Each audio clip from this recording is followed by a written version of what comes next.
Hello प्यारे बच्चों, आज हम एनसीईआरटी पाठ्य पुस्तक में एक्सरसाइज 9.1 का हाइट एंड डिस्टेंस ऊंचाई और दूरी का क्वेश्चन नंबर 3 सॉल्व करेंगे। तो सबसे पहले बच्चों जो क्वेश्चन है आपको कुछ इस तरीके से कह रहा है कि एक पार्क है।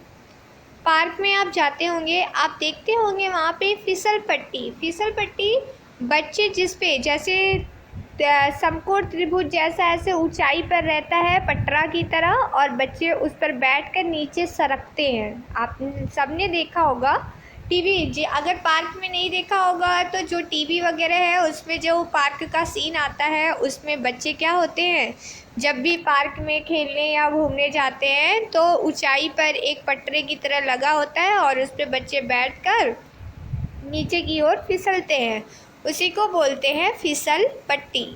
तो कह रहा है कि यहाँ पर दो प्रकार की फिसल पट्टी है, एक तो 5 वर्ष से कम उम्र के बच्चों के लिए और जो दूसरा है वो 5 वर्ष से अधिक के बच्चों के लिए है। तो फिसल पट्टी कुछ ऊंचाई पर होगा बच्चों, ऊंचाई मतलब ये चीज़, ये वाली लाइन जो आप ऊंचाई पर होगा तो कुछ इस तरीके से होगा। अब आप जानते हैं फिसल पट्टी ये पटरे की तरह रहता है, ऐसे नीचे की तरह सरकने वाला रहता है। तो ये जो धरती है, धरती क्या हो जाएगा आधार, और ये क्या हो जाएगी ऊंचाई, ठीक है, और ये आपका क्या हो जाएगा कड़। तो कुछ इस तरीके से फिगर प्राप्त होगा। तो जो छोटे बच्चों का है उसकी जो ऊंचाई है वो 1.5 मीटर है, और जो बड़े बच्चों के लिए है उसकी जो ऊंचाई है वो 3 मीटर है। तो इस प्रकार से आप एक समकोण त्रिभुज प्राप्त कर लेंगे ABC और A', B', C। जो 5 वर्ष से कम उम्र के बच्चों के लिए उसका यहाँ जो कोण बन रहा है वो 30 डिग्री है, और जो 5 वर्ष से अधिक के लिए वो 60 डिग्री है। तो इस प्रकार से आपको चित्र समझ में आ गया होगा कि जो फिसल पट्टी है वो किस प्रकार से बनेगा चित्र इसका। अब आइए क्वेश्चन को हल करते हैं। सबसे पहले हम छोटा वाला त्रिभुज देखते हैं, समकोण त्रिभुज BAC। आप जानते हैं ना जो कोण होता है, जो समकोण होता है हमेशा उसको बीच में लिया जाता है कोण को दिखाने के लिए कि समकोण त्रिभुज। अगर हम बात करें समकोण त्रिभुज तो जो कोण की बात होती है जो 90 डिग्री होता है वो हमेशा बीच में होता है। तो ये हो जाएगा BAC। आइए अब इसको हल करते हैं हम।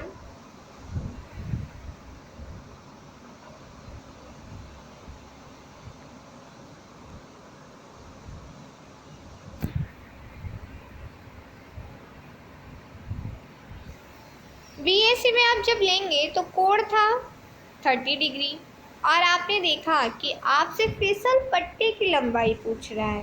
फिसल पट्टी जो ऐसे था तिरछा में था उसकी लंबाई पूछ रहा है, ऊंचाई दिया हुआ था। तो आप जानते हैं ना लंब और कड़ किस में रहता है साइन थीटा में। तो इसलिए साइन थीटा यानी साइन थीटा बराबर क्या हो जाएगा लंब बटे कड़। लंब क्या था AB और कड़ क्या था BC। तो कुछ इस तरीके से साइन 30 बराबर AB/BC। साइन 30 की वैल्यू 1/2 और AB की वैल्यू 1.5 दिया हुआ था। आप तिर्यक में BC को इधर भेज देंगे और 2 को इधर भेज देंगे, तो 1.5 में 2 का गुणा करेंगे 3 मीटर। अब इसी प्रकार दूसरा चित्र लीजिए, वहाँ पे कोण क्या था 60 था, और बस ये जो लंब था वो A', B' था, कड़ B', C' था। 60 की वैल्यू होती है √3/2 और A', B' 3 था, तो तिर्यक में ये 2 ऊपर जाएगा और ये 3 नीचे आएगा इस तरीके से। अब आपको सिखाया गया है कि कभी भी कड़ी अगर नीचे रहे तो ऊपर नीचे उसी से गुणा कर लेते हैं। तो 6 कड़ी में 3 और कड़ी का कड़ी में गुणा होगा तो केवल 3 हो जाएगा। 3 से 6 को काट दीजिए, 3 दूना 6 और कड़ी में 3। इस प्रकार से ये क्या हो गया 2 कड़ी में 3।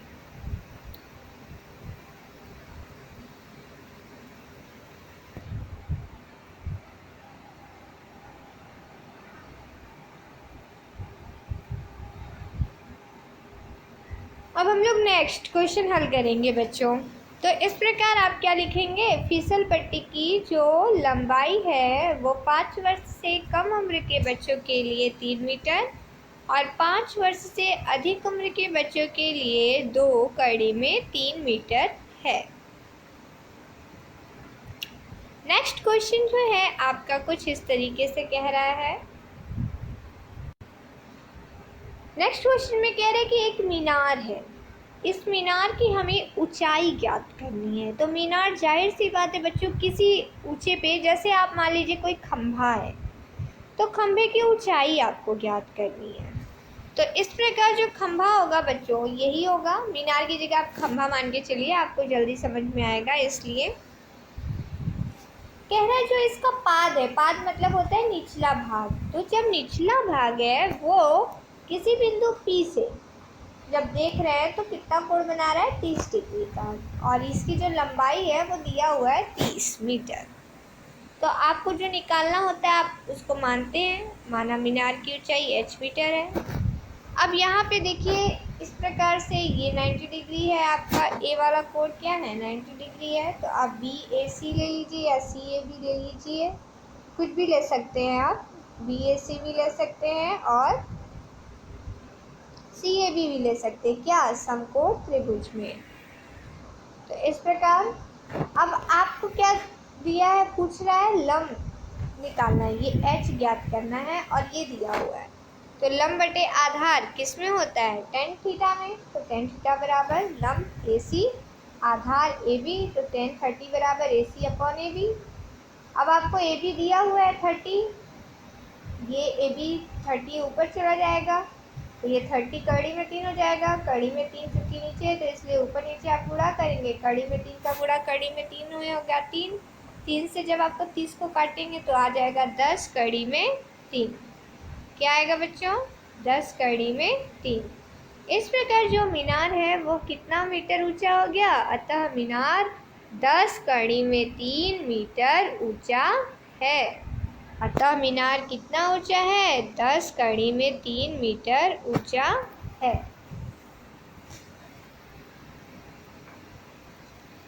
राइट बच्चों, अब हम इसके आगे एक और क्वेश्चन है, क्वेश्चन नंबर 5, अब उसको हम लोग यहाँ पर फिर से सॉल्व करेंगे। देखते हैं क्वेश्चन नंबर 5 में क्या दिया हुआ है। क्वेश्चन नंबर 5 में कुछ इस तरीके से दिया हुआ है कि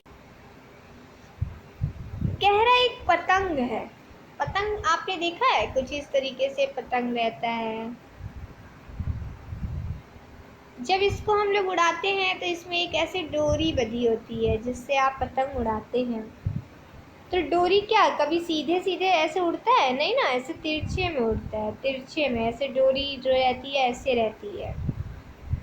तो मान लेते हैं कि यहाँ पे पतंग उड़ रहा है A, और ये डोरी यहाँ पे हम अपने हाथ में पकड़े हुए हैं, C पर हम अपने हाथ में डोरी को पकड़े हुए हैं, तो इस तरीके से हो गया।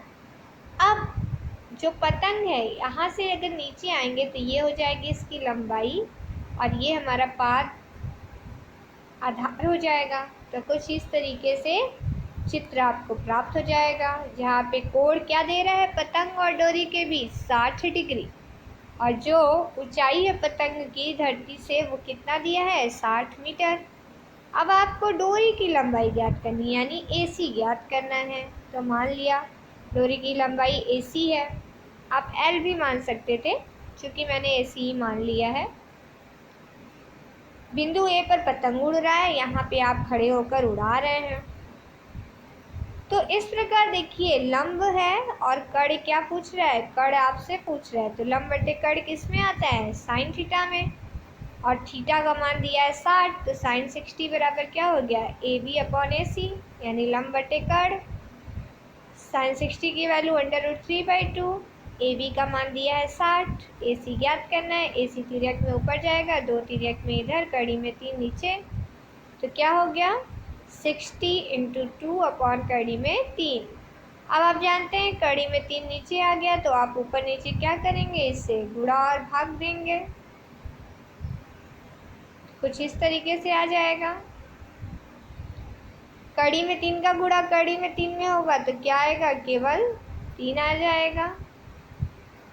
ठीक है, अब 3 से 60 को भाग दीजिए तो क्या हो गया 20, 2 √3 बचा, यहाँ से ये वाली लाइन 20 का गुणा 2 में हुआ 40, कड़ी में 3। इस प्रकार जो डोरी है उसकी लंबाई कितनी होगी? 40, कड़ी में 3 मीटर होगा।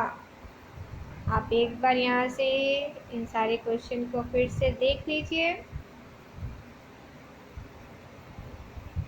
तो सबसे पहले बच्चों, उम्मीद करते हैं कि आपको ये सारे क्वेश्चन समझ में आए होंगे और यहाँ पे बहुत आसान सा मेथड मैंने आपको सिखाया है कि आप किसी भी जो भी आपको प्रश्न दिया हो, अगर उसका चित्र बनाना हो तो सबसे पहले उसको क्या करेंगे, आप अपने मन में सोच लीजिए कि वो चीज़ें कैसी हैं। फिर उसको एक समकोण त्रिभुज, हमेशा याद रखिए कि ये जो चैप्टर है इसमें आपको समकोण त्रिभुज खोजना है। समकोण त्रिभुज के हिसाब से चित्र को ड्रॉ करते हुए अपने क्वेश्चन को सॉल्व करेंगे। बहुत आसानी से बच्चों आपका ये सारा ऊंचाई और दूरी का क्वेश्चन हल हो जाएगा। और अगर अभी तक आपने चैनल को लाइक नहीं किया है, सब्सक्राइब नहीं कर लिया है, तो प्लीज़ चैनल को सब्सक्राइब ज़रूर कर दीजिए। आप अपने घर में, अपने दोस्तों के बीच, अपने ग्रुप में ज़्यादा से ज़्यादा इसको शेयर करिए ताकि बहुत सारे लोग इस चैनल को सब्सक्राइब कर लें और ये चैनल आगे जा सके। तो उम्मीद करते हैं कि आपने चैनल को सब्सक्राइब ज़रूर किया होगा और प्लीज़ प्लीज़ प्लीज़ सब शेयर ज़रूर कीजिए। और वीडियो देखने के बाद अगर आपको वीडियो अच्छा लगे तो प्लीज़ लाइक ज़रूर कीजिएगा। और अगर ये वीडियो आपके लिए थोड़ा सा भी बेनिफिशियल हुआ होगा तो प्लीज़ लाइक कीजिए, जिससे ये पता चल सके कि ये वीडियो आपके लिए कितना बेनिफिशियल है। Thank you so much. Have a nice day. Good day. Thank you so much.